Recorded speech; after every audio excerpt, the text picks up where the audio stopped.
esta segunda parte, a la doctora Eve Vázquez, que presentamos en la primera parte, se suma el doctor Pablo Almacián, que es médico infectólogo del grupo de vacunas y farmacéuticos de FUNSEI, y también es certificado en medicina del viajero. Bueno, en esta parte va a ser en modalidad preguntas. Bienvenido entonces, doctor Almacián. Gracias. Entonces comienzo yo con las preguntas. ¿Qué tipos de vacunas antineumocócicas hay y cuáles son sus características? Bueno, podemos decir que hay dos tipos de vacuna para neumococo. Clásicamente la que surge en la década del 80, la más conocida, que se denomina vacuna polisacárida, y luego aparecen las vacunas que se denominan conjugadas, primero la de 7, luego la de 10 y finalmente la de 13 serotipos, que es la que disponemos actualmente. Y en cuanto a las características, que era la pregunta, un poco se relaciona con este término que mencionamos, que es la conjugación, que tienen estas vacunas conjugadas. Eso significa que se unen a una proteína que se llama CRM197, es una variante no tóxica de la proteína diftérica, y lo que genera es una respuesta inmune superior, diferente a las vacunas polisacáridas por esta propiedad, que la hace más inmunogénica, que permite que genere inmunidad de memoria, permite que genere respuesta adecuada también en los niños menores de 2 años de edad, por eso se puede usar esta vacuna en pediatría y no la polisacárida en los chiquititos. Y también otra característica importante en relación a esta proteína que produce la conjugación de la vacuna de 13 serotipos es que reduce y evita la aportación nasofaringea del neumococo, que es importante en lo que se relaciona con la transmisión de la enfermedad. Y en cuanto a los serotipos que incluye cada una, bueno, la de 23 obviamente que es la que más serotipos tiene y más protección brinda en este sentido. La de 13 comparte 12 de estos serotipos con la vacuna de 23, uno es exclusivo, que es el 6A, y bueno, la 23 tiene 11 serotipos que son exclusivos de esta vacuna. Esas serían las características fundamentales de una y otra. Bien, ¿y cuál es la efectividad y eficacia que tiene cada una de estas vacunas para prevenir la neumonía? Ambas vacunas se utilizan para la prevención de la enfermedad neumocócica invasiva. ¿Está bien? Primero tenemos que decir, vamos a hablar de efectividad más que de eficacia, y para que entiendan el término efectividad, es cuando una vacuna se aplica en la vida real y se ve qué es lo que pasa con una vacuna en la vida real, ¿tá? Entonces, estos datos que mostramos allí de las vacunas, en este caso es la vacuna de polisacáridos, son datos de efectividad más que de eficacia. Bueno, esta tiene de un 50 a un 80% de eficacia para prevenir esa enfermedad invasiva, eso que le decíamos anteriormente, cuando el neumococo invade la sangre y otros tejidos estériles del organismo, y tiene obviamente un impacto en disminuir las complicaciones, la hospitalización y reducir la mortalidad. En la neumonía, cuando no se produce una invasión en sangre, es menos efectiva. ¿Está bien? Para la vacuna conjugada 13 valente, se comenzó aplicando y haciendo los estudios primero en niños, y después se publicó y se desarrolló previamente un estudio que se llamó CAPITA, en donde se evaluó no solamente la eficacia, en este caso, de la vacuna para prevenir enfermedad invasiva, que en este caso fue de un 75%, sino también para evaluar qué pasaba con la neumonía adquirida en la comunidad cuando era por neumococo, ya sea bacteriémica o no bacteriémica, y la neumonía cuando el neumococo no invadía la sangre, porque hasta ese momento no habían sido desarrollado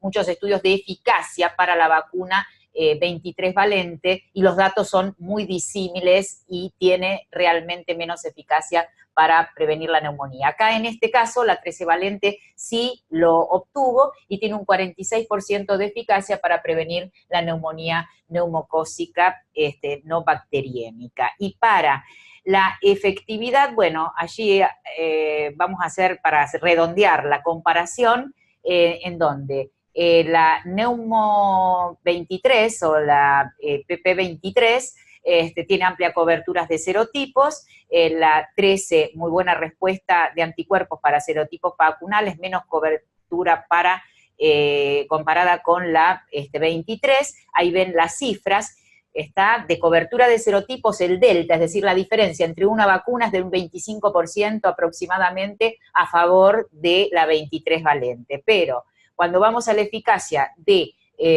para prevenir y efectividad la enfermedad invasiva, ambas en los huéspedes normales son igualmente efectivas, pero para los huéspedes inmunocomprometidos la vacuna conjugada es más eficaz. Y lo mismo que es más eficaz para la prevención de la neumonía no bacteriémica.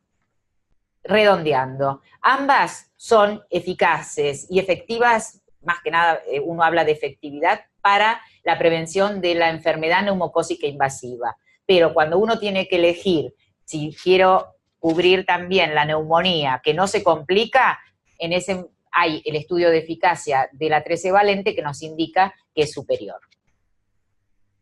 Y se dan ambas vacunas.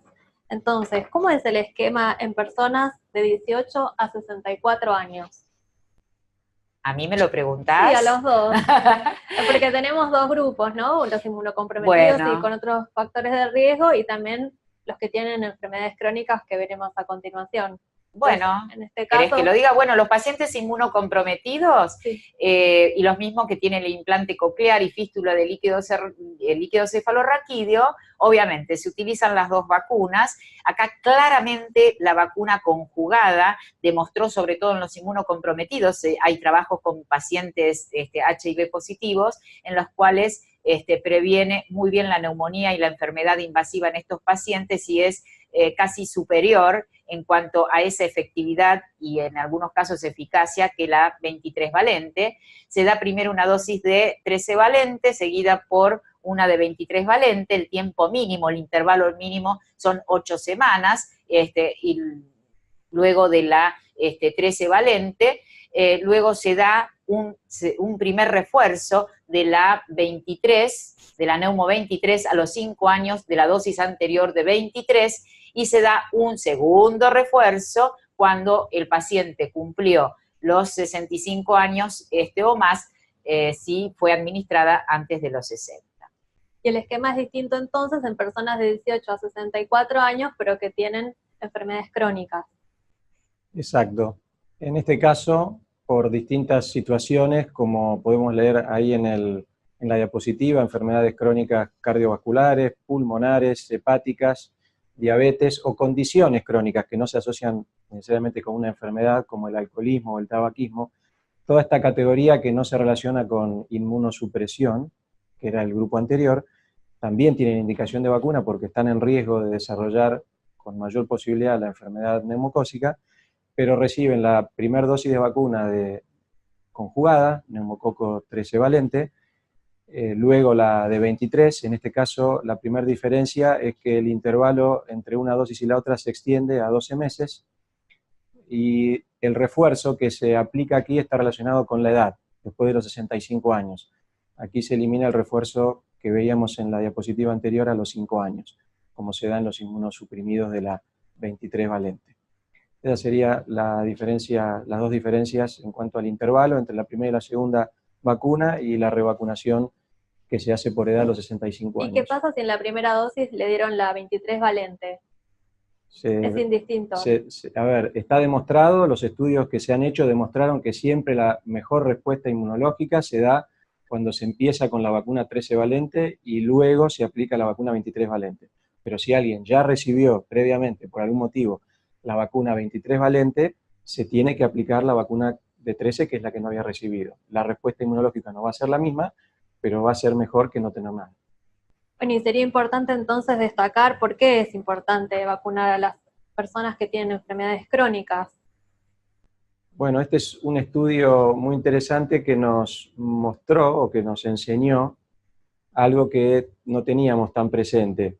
Si vemos el considerado de alto riesgo, que es la columna de la derecha, la última, la amarillita o clarita, no sé cómo denominarla, está relacionado con las personas inmunosuprimidas, que es la que conceptualmente, tradicionalmente, siempre consideramos que es el grupo más vulnerable a la enfermedad. Sabemos que es así, pero lo teníamos como que en ellos la situación del riesgo es muchísimo mayor que en la población con enfermedades crónicas o condiciones crónicas que mencionábamos recién. Pero después de este estudio lo que demostró es cuando se compara, por ejemplo, ustedes ven en la columna roja o en la gris, situaciones de combinar dos enfermedades crónicas o con situaciones de riesgo como alcoholismo y tabaquismo, independientemente de ser inmunosuprimidos, que no son inmunosuprimidos, entonces se muestra un riesgo similar.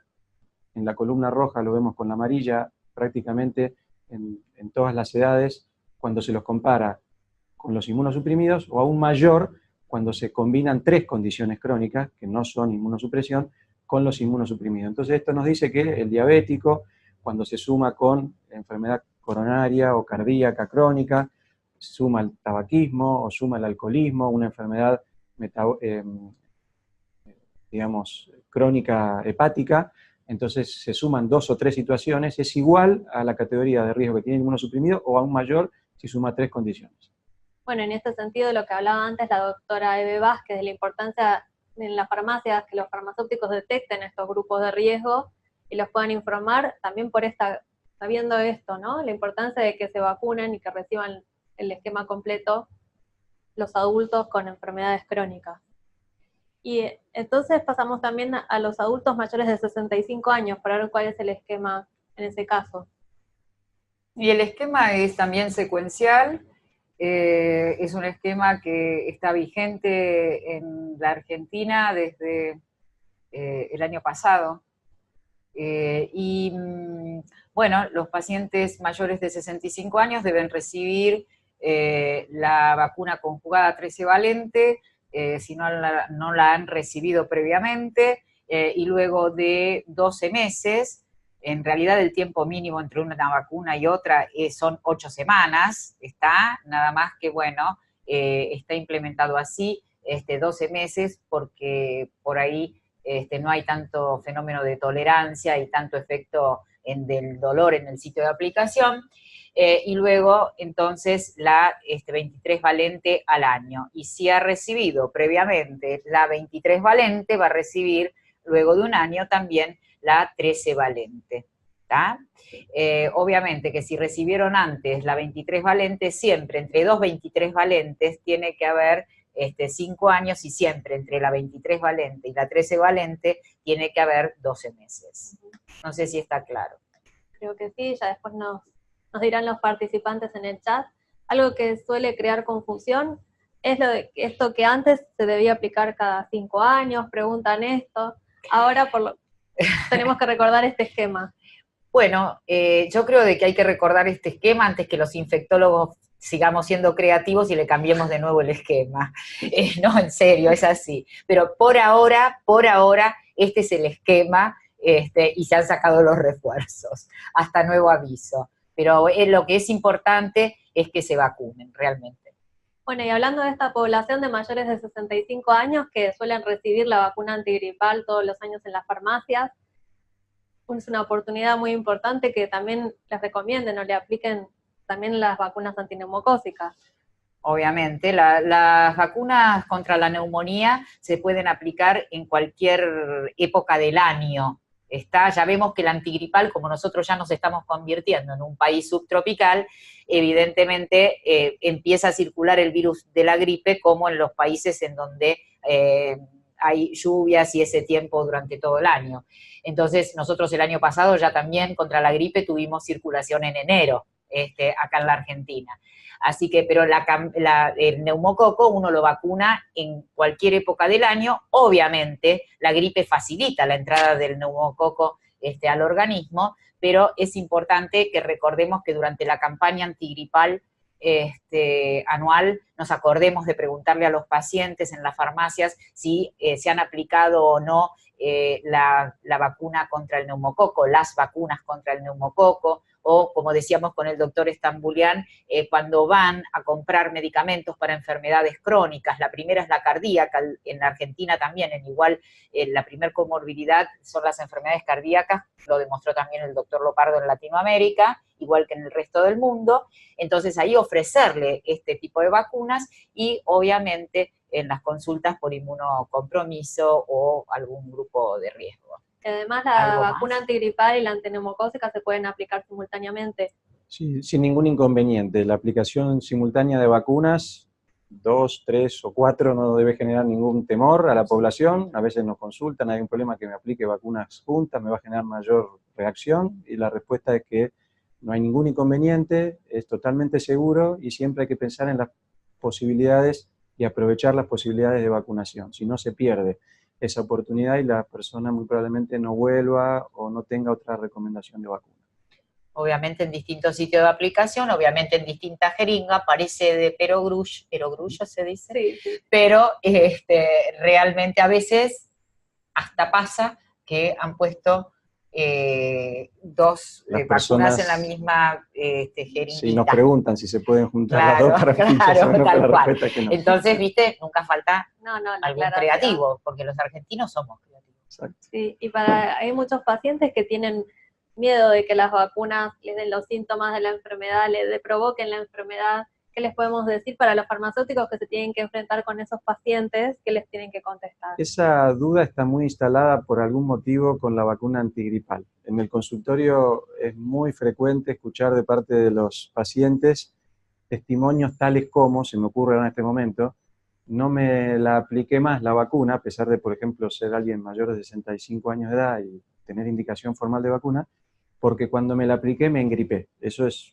un comentario bastante frecuente que lamentablemente va en contra de la vacunación. Y lo que le explicamos a las personas es que ambas vacunas son inactivadas, no contienen el virus ni atenuado, ni con posibilidad de generar síntomas parecidos a la enfermedad, así que esa posibilidad es totalmente errónea, equivocada. A lo sumo lo que pueden tener es un dolor local, como todas las vacunas pueden dar, alguna reacción general, como también las vacunas pueden producir fiebre o decaimiento post-vacuna, pero lo que ocurre es que a veces en el momento de la aplicación están en contacto con algún virus respiratorio y bueno, desarrollan síntomas por el momento en que se la aplicaron, que se infectaron de alguna virosis que está circulando en el momento, o que suponen que alguna molestia que tienen está atribuida a la vacuna, pero eso no es posible.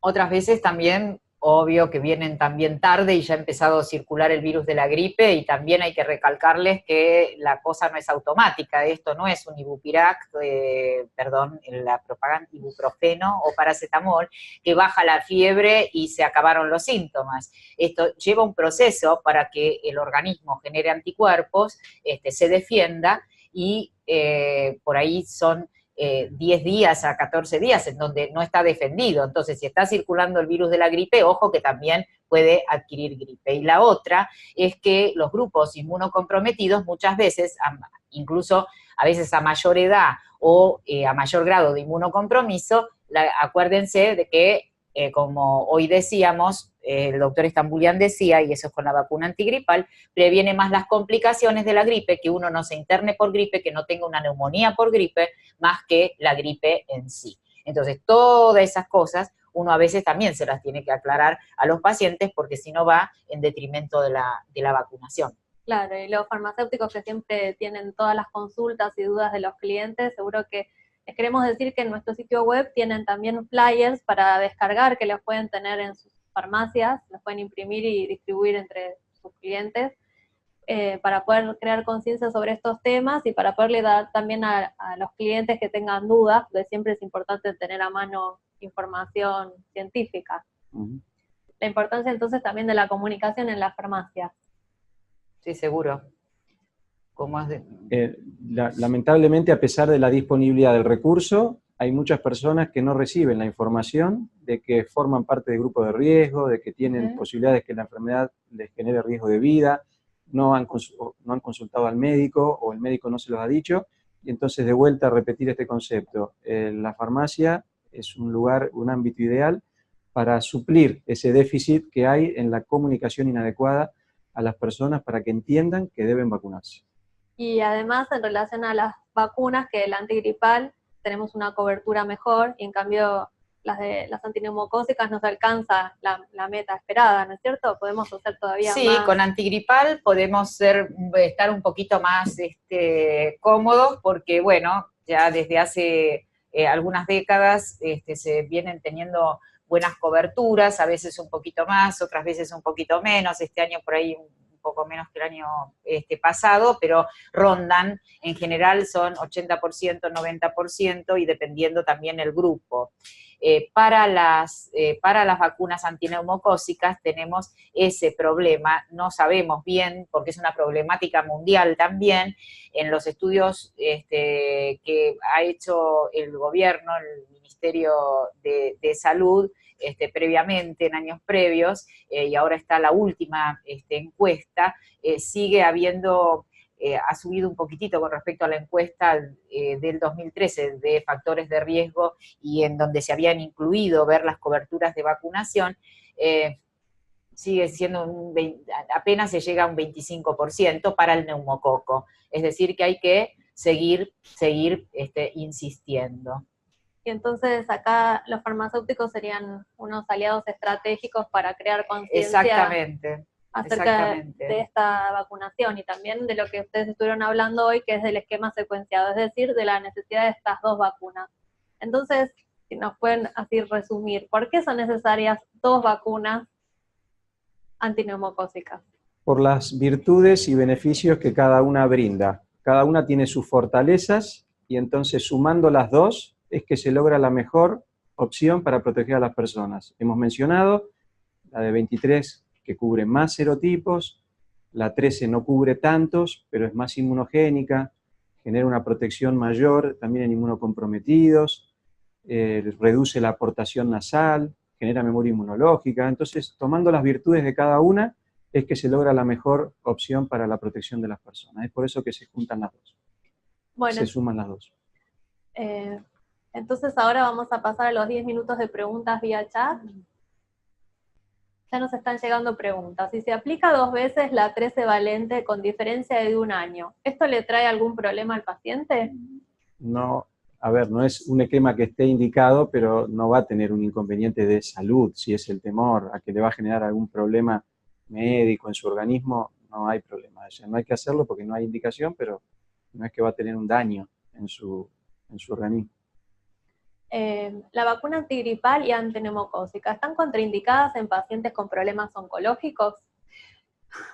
No, uno un poco medio que con esto recalca, son grupos de riesgo, Entonces, no solamente están no contraindicadas, sino están indicadísimas y deben vacunarse, a pesar de que muchas veces, y depende el grado de inmunocompromiso, pueden responder menos o más a las vacunas.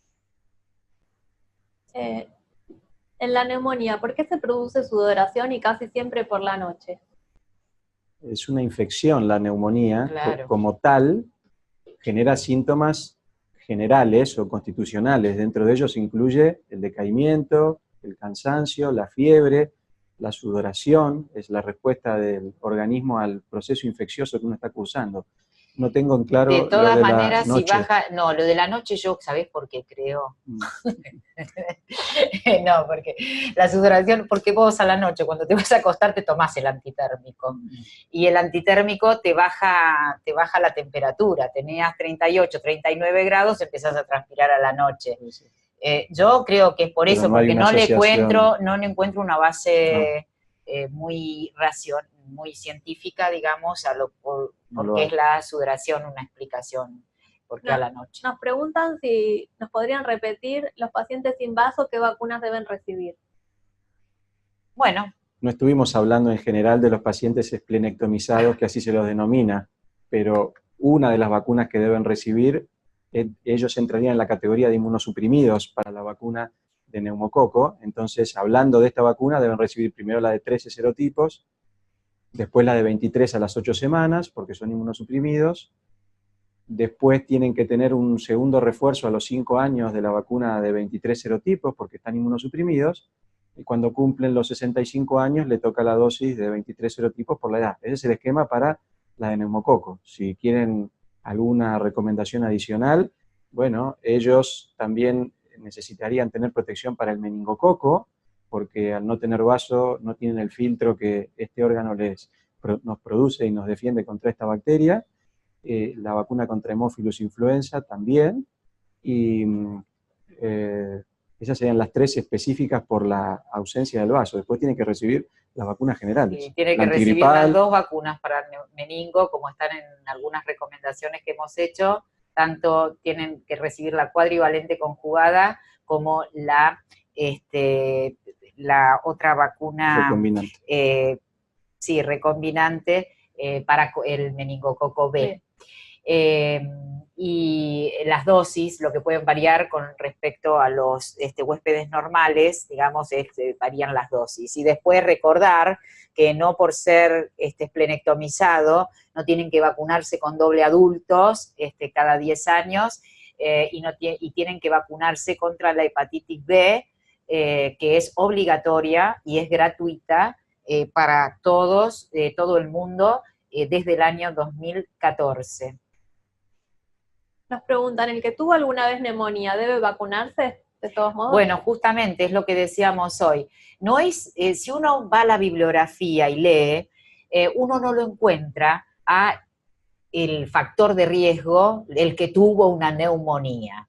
Sin embargo, nosotros, la experiencia dice, y en el trabajo del doctor Lopardo también lo demuestra, que hay un grupo de personas, que era el 17% de esos 2.300 episodios de neumonía, que había tenido una neumonía el año anterior, el año previo, y no había sido vacunado, y repitió la neumonía al año siguiente. Por lo tanto, los pacientes que tuvieron neumonía, es más, nosotros en otras recomendaciones de sociedades científicas está como antecedente el que tiene una neumonía. Esos son otros factores, aparte de los de riesgo que tienen los pacientes que van a padecer una enfermedad neumocócica, como es el hacinamiento, los cambios ambientales, el hecho de vivir en geriátricos, que son otras indicaciones, y el hecho que son los factores no evidentes. Y dentro de los no evidentes o no dichos, digamos, está el hecho de haber padecido una neumonía. Reforzando una pregunta anterior sobre grupos de riesgo, estoy leyendo que se vuelve a preguntar, sobre la necesidad de vacunar en personas con problemas autoinmunes, tratadas con anticuerpos monoclonales, y de vuelta a hacer el comentario, el hincapié, ¿no? Justamente este grupo de personas que está inmunosuprimida tiene más riesgo de la enfermedad neumocócica invasiva, de hacer neumonías graves, y tienen que vacunarse. Es segura en ellos la vacuna y les va a dar la protección que necesitan por ser grupo de riesgo. Este grupo de personas hay que detectarlos y estar seguros de que la vacuna no les va a proteger, no les va a generar ningún problema. También nos preguntan si no se aplican las 2 vacunas juntas, como por ejemplo la de la neumonía y la antigripal, simultáneamente quieren decir, ¿no? ¿Cuánto tiempo hay que esperar entre una vacuna y otra? Esto es como regla general y no solamente para estas vacunas. No hay que esperar, uno lo puede ir al día siguiente y esperar. Cuando uno espera un mes, es entre 2 vacunas vivas. Por ejemplo, aplico la triple viral y la vacuna de la fiebre amarilla. Si no la aplico el mismo día, por ahí la tengo que aplicar, la voy a tener que aplicar por lo menos un mes más tarde, pero porque son 2 vacunas vivas, es la única situación, pero después 2 vacunas inactivadas, recombinantes o lo que fuera, se pueden aplicar o el mismo día o en días separados, que no pasa nada, ninguna de las 2 interfiere con la otra. No hay que esperar, por consiguiente. No hay que esperar, por consiguiente. En relación a otros mitos y informaciones erróneas que circulan entre los clientes a veces es cuando no se pueden aplicar la vacuna. Por ejemplo, si tienen síntomas respiratorios, ¿pueden aplicarse estas vacunas? Sí, la única situación en ese contexto que le decimos que no se vacune es si está cursando algún proceso febril agudo, más de 38 grados de temperatura, no se sabe bien lo que está cursando. Hasta aclarar esa situación habría que esperar, pero por tener congestión nasal, dolor de garganta, malestar respiratorio, no hay ninguna contraindicación para vacunar y se puede aplicar la vacuna sin inconveniente. O si están tomando antibióticos, por ejemplo. Eso es común, es una pregunta muy común tampoco. Les agradecemos mucho al doctor Estambulián, que estuvo en la primera charla, que es el presidente también de FUNSEI y de estos dos grupos que nosotros tenemos de vacunas para la familia y para adultos, y también de capacitación y educación para farmacéuticos. Ustedes pueden encontrar toda la información sobre estos programas en nuestro sitio web. Y acá al doctor Elmacián y a la doctora Eve Vázquez, que como les decía, es la coordinadora científica de estos dos grupos que mencioné. Muchas gracias.